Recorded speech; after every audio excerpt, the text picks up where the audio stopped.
विधानसभेच्या निवडणुका आता 3 महिन्यांवर येऊन ठेपल्यात। त्या पार्श्वभूमीवर सर्वच राजकीय पक्षांचे नेते कामाला लागलेत। गडचिरोली विधानसभा मतदारसंघात कोणत्या पक्षाची हवा आहे, इथून कोण कोण इच्छुक आहेत, बघूयात या संदर्भातला स्पेशल रिपोर्ट। गडचिरोली विधानसभा मतदारसंघाचे भाजप आमदार देवराव होळी गेल्या 10 वर्षांपासून प्रतिनिधित्व करतायत। मात्र यंदा त्यांच्या समोर पक्षातूनच मोठं आव्हान उभं राहिलंय। माजी खासदार अशोक नेते, काँग्रेसमधनं भाजपात आलेले डॉक्टर नामदेव उसेंडी आणि 3 बडे नेते गडचिरोलीसाठी इच्छुक आहेत। भाजपचे आमदार देवराव होळी, भाजपचे माजी खासदार अशोक नेते, भाजप नेते डॉक्टर मिलिंद नरोटे, भाजपचे नेते डॉक्टर नामदेव उसेंडी। त्याच्या या कामामुळे, विकासामुळे मला तिसऱ्यांदा भारतीय जनता पार्टीने समजा तिकीट दिली तर 101% काँग्रेस, राष्ट्रवादी, शिवसेनेच्या विरोधात मीच एक माणूस आहे की 1 बाय 1 मध्ये मी जिंकू शकतो। डॉक्टर देवराव होळी यांच्या पूर्वी 2009 मध्ये डॉक्टर नामदेव उसेंडी काँग्रेसच्या तिकिटावरती विधानसभेत पोहोचले होते। त्यानंतर काँग्रेसनं उसेंडींना 2014 लोकसभा आणि 2019 लोकसभा तसंच विधानसभा निवडणुकीमध्ये उतरवलं, पण त्यांचा पराभव झाला।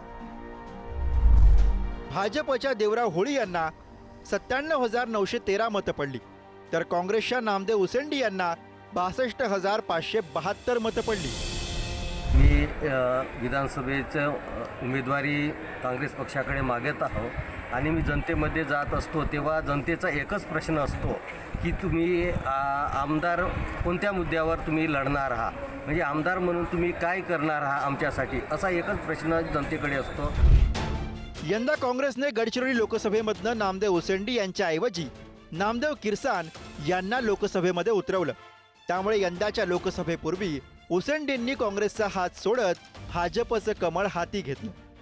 दरम्यान नामदेव किरसान यांनी भाजपचे सलग 2 वेळा खासदार राहिलेल्या अशोक नेतेंना पराभवाची धूळ चारली। त्यामुळे काँग्रेसमधून इच्छुकांची गर्दी वाढली आहे। जिल्हा परिषदेचे माजी उपाध्यक्ष मनोहर पोरेटी, युवक काँग्रेसचे सचिव विश्वजित कोवासे, काँग्रेसच्या नेत्या डॉक्टर सोनल कोवे।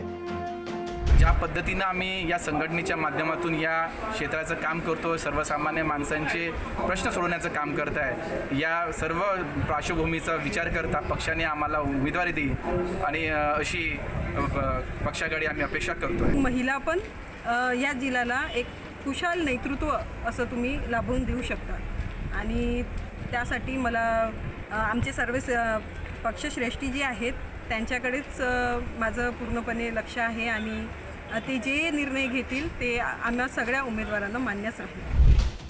गडचिरोली विधानसभा मतदारसंघासाठी भाजप आणि काँग्रेसकडनं इच्छुकांची कमतरता नाहीये। त्यामुळे उमेदवारीची माळ कुणाच्याही गळ्यात पडो, बेरोजगारी, आरोग्य आणि रस्ते यांसारख्या समस्या कधी सुटणार, हाच खरा मोठा प्रश्न आहे। आशिष अग्रवाल, गडचिरोली, पुढारी न्यूज।